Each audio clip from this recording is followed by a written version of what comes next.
Swayam Prabha. Digital India. Educated India.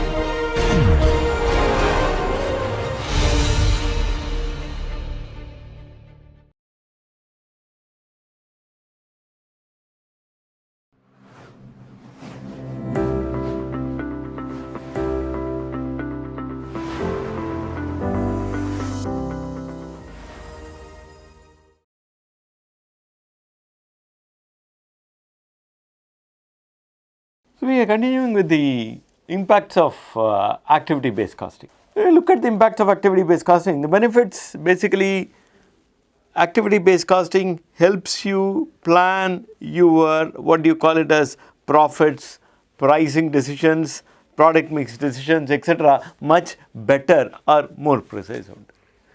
As I had indicated, what is activity based costing? Activity based costing is allocating the joint cost or the overheads based on a specific activity and the activity driver. That is, you identify the activity driver that is causing that particular activity and allocate it based on the activity driver. In short, what did we say? The overhead is a pool as such. From the overhead, we divide that pool into various activities specified cost or activity based cost from that pool out.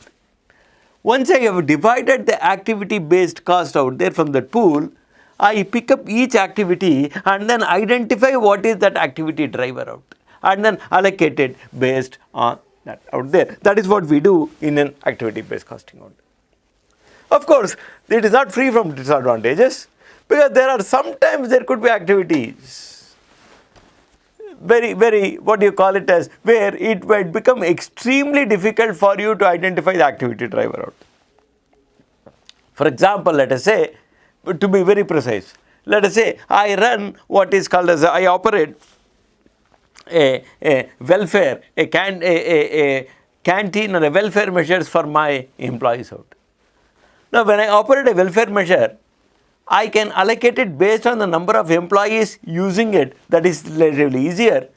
But if I have to allocate it based on the extent of usage by each employee, then that can get made very complicated in the process, and it could be it could become very difficult. The cost of identifying the amount of usage by each employee, etc., and calculating it would be more costly than the cost of that particular activity.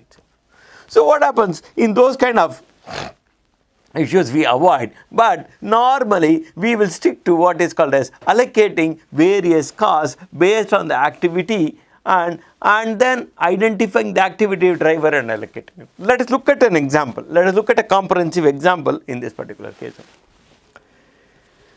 Imagine I have taken an illustration out there. We are going to work on it. We are going to use an Excel sheet to work on it. We are going to continue this on the same Excel sheet out there.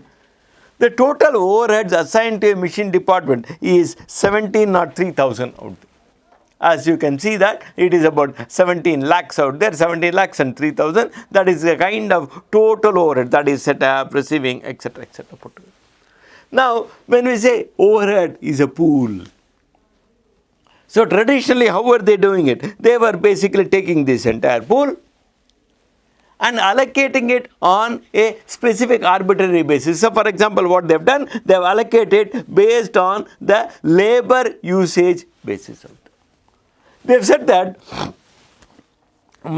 in this particular case out there, they have said that let's say my total labor usage is 225,000 out there, and my total overhead is 17 lakh 3,000 out there. Now, I just divide 17 lakh 3,000 by 225,000, I get 725%, that is 757%. My overhead is 757% of my labor cost. So, I will say my labor cost for product A is $10, then I will say overhead, total overhead is 757% of it, labor cost is $6.67 for B, 757% for it, etc. That is how I have allocated, and that's how arbitrarily they used to allocate earlier. Sir, how did we get 2,25,000? That is very simple. If I have to go back and then look at this entire data, you see that product A, I manufacture 10,000 units. For product B, I manufacture 15,000 units. For product C, I manufacture 5,000 units out there. Now I'll go back to the Excel sheet in this particular case out there. If I go to the Excel sheet, these are the number of units as you can see on the Excel sheet out there. Let me just increase the present. Now, if this is the number of units out there, now what is the cost of labor? The cost per labor cost out there, or what we say direct labor cost per unit out there. For A, it is about $10. For B, it is about $6.67. For C, it is about $5 out there. Oh, it's not coming? Okay, I'm sorry. It's about $10, 6.6. Oh, the new numlock is, yeah. For A, it is about $10. For B, it is about 6.67. For C, it is about $5 out there. So, what is the total labor cost? Direct labor cost is nothing but $10 into number of units I manufacture, that is it, and exactly the same, that is what I do. So, my total labor cost, if I have to look at in this particular case, is 225,050 minus. So, based on that, what have I taken? That 0.50, if you actually see in this, it is okay. It depends on the number of decimal places you basically will have. It will be, if I say 6.666 out there, then it could be what do you call it as 2,57,000 and so on and so forth. So, as you see, it's a minor difference, that is because of what do you call it as the decimals out there. So, in general, I have taken in this particular case as what do you call it as in general I have taken what is called as 225,000 and then 1703, so I have taken 757% out. So, when my total overhead pool is 757% of my labor cost, I am just allocating per unit. This is how I allocate, and I say my unit A, per unit A cost me about $105, unit B cost me about $87, and unit C cost me about $52 out there. So, this is the price at which I am, this is the cost for me to manufacture these units out. Now, based on this, I can decide on the selling price out here, and I will say my target selling price in this particular case out there. My target selling price for each of these, this is the standard cost what I have basically arrived at out here. This is the standard cost, that is the first row, it tells you what is the standard cost, $105, 85.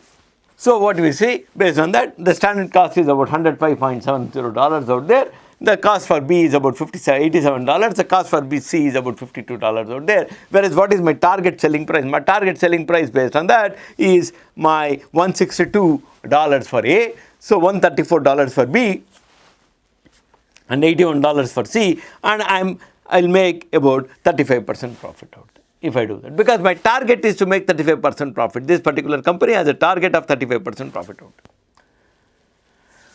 Now, I see the actual selling price. Actual selling price, A, I am able to sell it at 162, very difficult, I am able to manage it.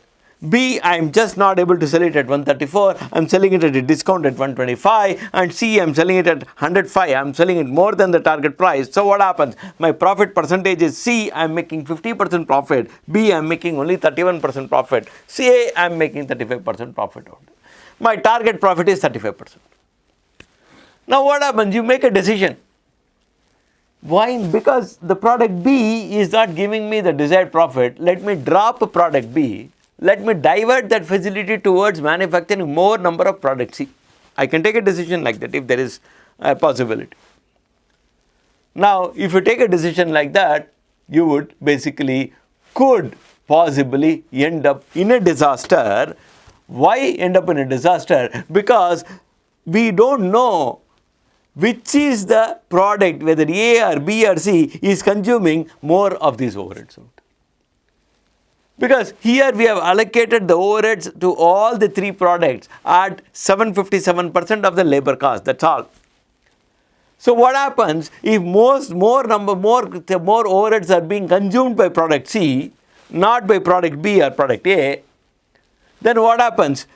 Actually, if you see here, your product A is having more amount of charges of overhead per unit, whereas product C has a less charges per unit, overhead charges per unit out there. If you actually, in reality, If C is consuming more overheads out there and then A, so what am I doing? I am overcharging A and undercharging C out there.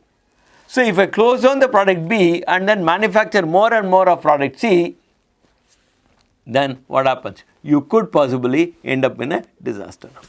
Let us see this as we go along out here. So let us see this. Now that is the kind of decision you want to make. You want to drop product B and move on to product C.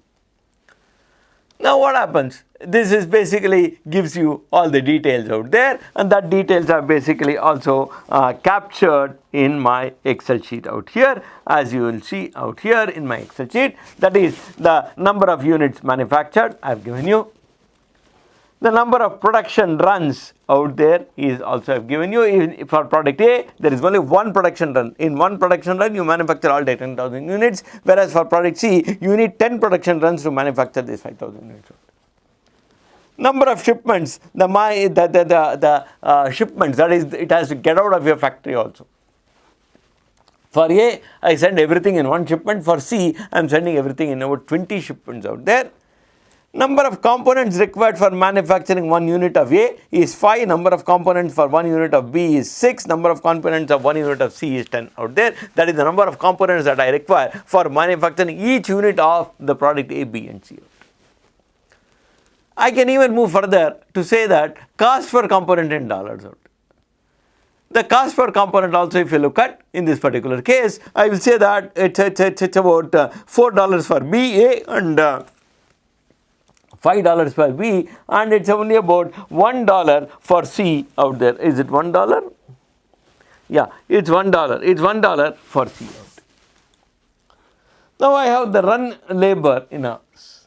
The labor, that is the run labor out there. That is, for every unit that I manufacture for product A out there, the run labor in hours out there, I am looking at half an hour is the run labor per unit out there. Am I run labor?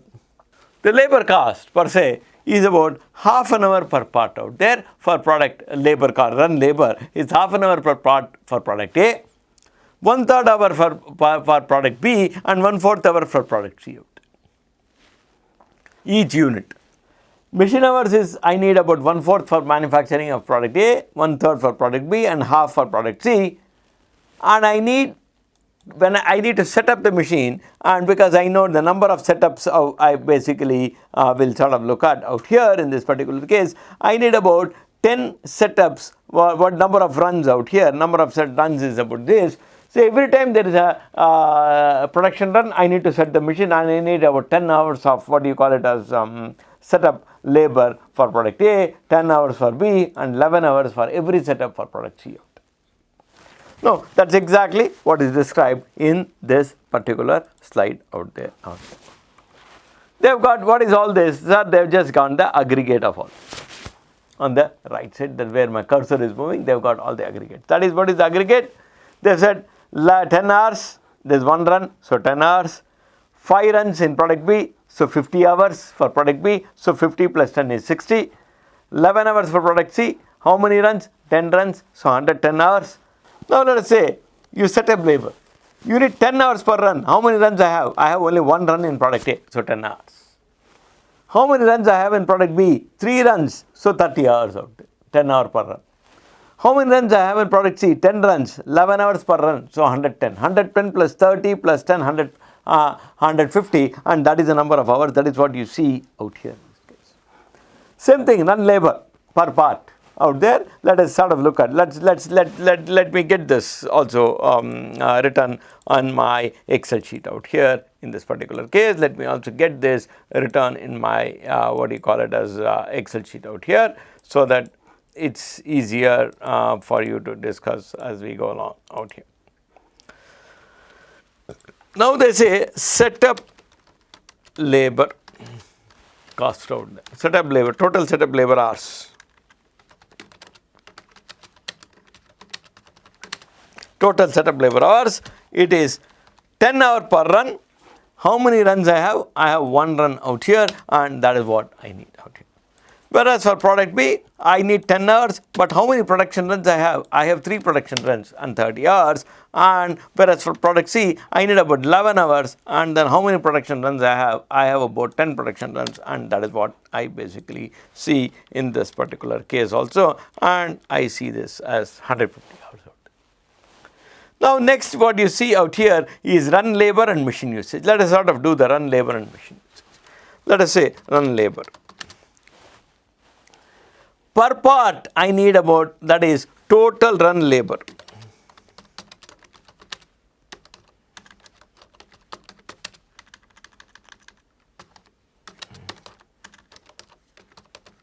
Total run labor hours consumed out. Now, for every part, how many parts I am manufacturing units? I am manufacturing 10,000 units. For every part, I need about half an hour of run labor. That means about, I need totally about 5,000 hours of what do you call it as run labor out here, and that is what basically I am looking at in this particular case out. That is exactly what I am looking at in this particular case.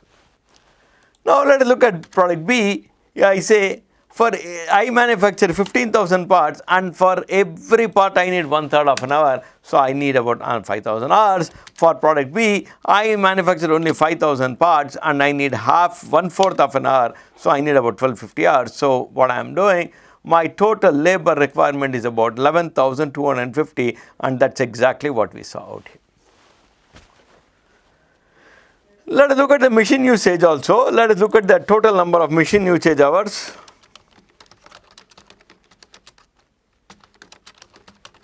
Consumed out there. I manufacture 10,000 parts. I need 1/4 of an hour per part, so I need about 2,500 hours. For B, I manufacture 15,000 parts, I need 1/3 of an hour out here. And for C, I am manufacturing 5,000 parts, I need about half an hour per part out there. So I am basically requiring, what do you call it as, I require about 10,000 machine hours, and that's exactly what you saw out here in this particular case. So we got all the data. Now, what is it that you are looking at in this particular case? We are looking at, what do you call it as, the appropriate cost out. Now, this is what we saw earlier. This is how it was getting traditionally allocated in the past out. Now, somebody has come in and then they said that we will improvise this allocation.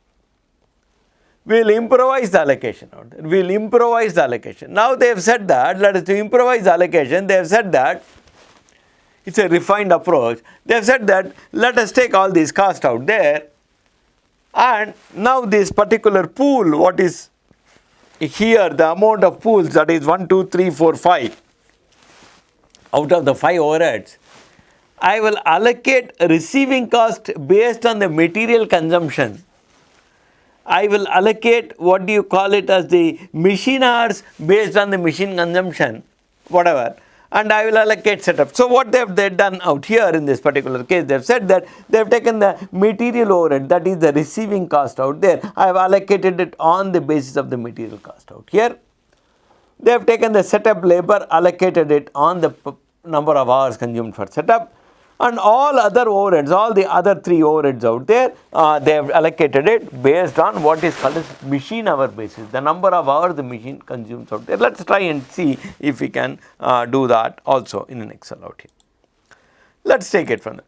Now, what does it say? It says that, let me get this out here.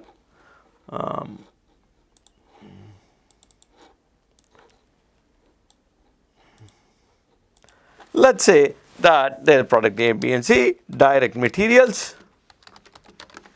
Direct materials, if I look at, it's about roughly about $20 for A, and then $30 for B, and then about $10 for C out. Now, what have they done? They have said that what is the total material consumption?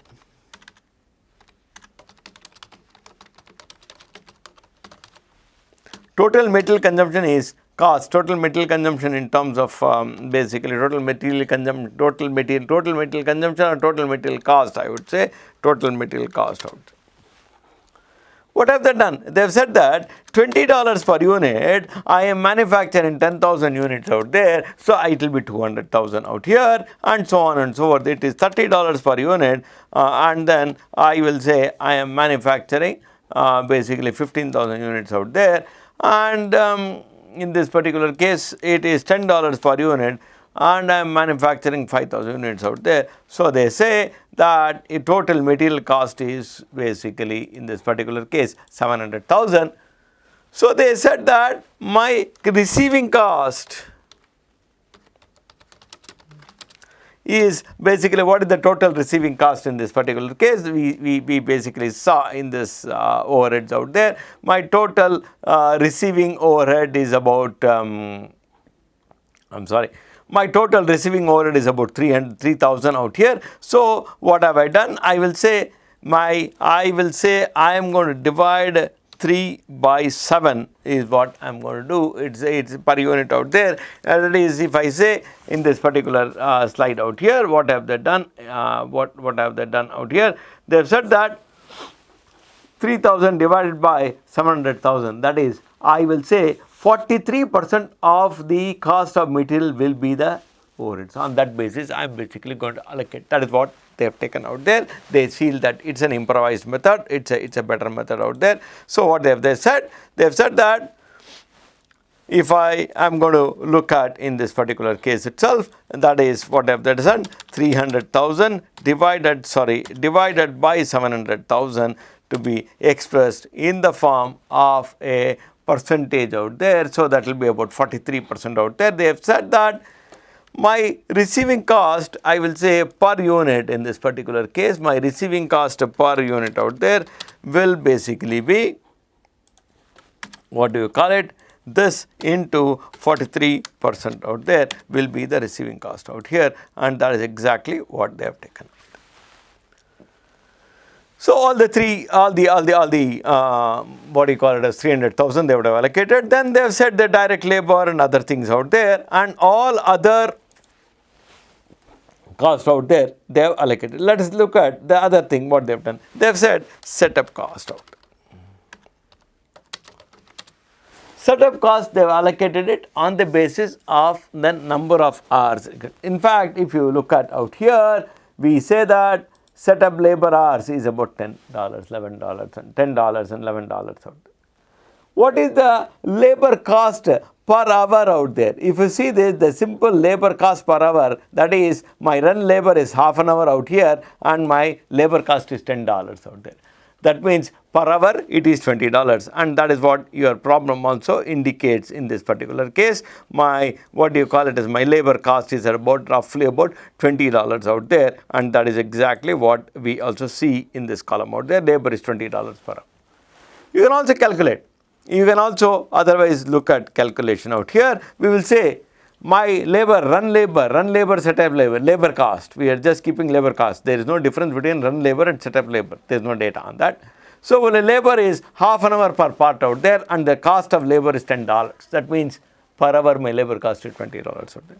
So what is the total setup cost for each of these? What is the total setup cost for each of these? That is, I require total setup hours. I require only 10 hours out there. Cost is $20 per hour.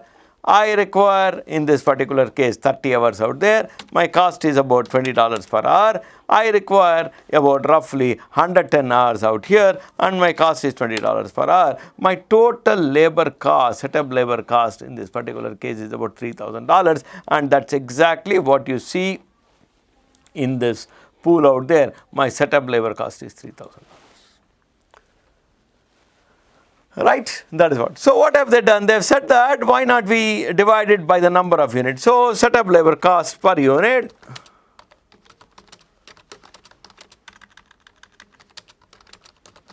they'll say $200 is the setup labor. Total number of units you are manufacturing is 10,000 units out there. So per unit it's going to be 0.02. In this case it's 600. Per unit it's going to be about 15,000 out here, and it's going to be 15,000 out here, and I don't know, 600 divided by, what do you call it as per unit, it's going to be 15,000 out here.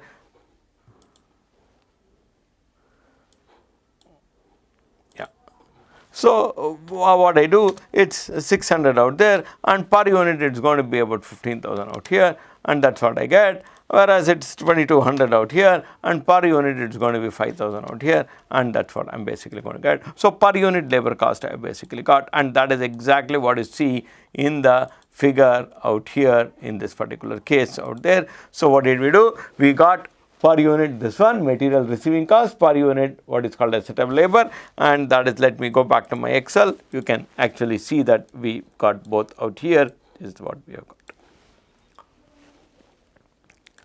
Now what have they done beyond this? They have said the rest of the overheads I have pulled it together and allocated it based on the machine hour basis out. Rest of the machine hour basis. Machine hour basis, what happens if you look at my rest of the overheads, all three put together is about 14 lakhs out there, and then I divide it by the number of machine hours out here. The number of machine hours totally consumed is about 10,000 out here in this particular case, and number divided by the number of 10,000 hours out there. So what happens? I'm allocating it on the basis of what you call it as the machine hours out here. So I will say it is for every machine hour, it's $140 out there, $140 per hour out there. So let us look at each of these, $140 per hour. So let's go back and calculate it with the help of Excel out. They have said, what is the machine hours, total machine hours? Total machine hours consumed, we have basically calculated out here. Now, we see this in this particular case, the allocation based on machine hours is roughly about, what do you call, is roughly about, this is my 14 lakhs is my total overheads out there, and machine hours is about 10,000 in this particular case. So it's about $140 per hour out. Now if that is the case, I am going to do, I'll say it's about, if total number of machine usage consumed is 2,500 into 140 out there, and total number of machine usage consumed in this particular case is 5,000 into 140 out there, and then total number of machine consumed in this particular case 2,500 hours out there into 140 out there, and that is basically what I've got. And let me total this out here, and that's what, and this is basically what I am basically, if I basically total it out here, and that's what I am basically getting out here in this particular case out there. So that is exactly the 14 hours out there. I'll just introduce out here. Now if allocation is based on machine hours, the machine the rate would be in this particular case, I will sort of look at in this case, let us sort of merge it, and I keep it to say, its allocation would be what is called as, we saw that 14 lakhs divided by number of hours out there, that is all, it's about 140 per hour, that is all what it is. That is exactly what we have got here. So what happens? Per unit it will be, per unit overhead cost will be, per unit total overhead cost will be what is called as this divided by the number of units out here, and that is all what we have got out there. And I am just going to pull this out here in this particular case, and let me reduce the decimals out here, and that is what we have got out here in this particular case. So what have they done? They have got this. So when you do it this way, what happens? Your cost figure changes. Your cost becomes $73 out there. Earlier, what was the cost you had? The cost what you had was $105 out there for A. Now you have what is called as $73 for A. Now for B, it is $96. Earlier you had about $87 for B. The cost of B has basically increased. The cost of C has also increased to $89. Earlier you had about $52 out there. The cost basically has increased out. So then what happens out here in this particular case? Now the question that comes in here is this cost right, or is the earlier cost right out there? or is this cost right out there? That is what we are trying to question out there. Or is there any other newer method for allocation? That is what we have to look at.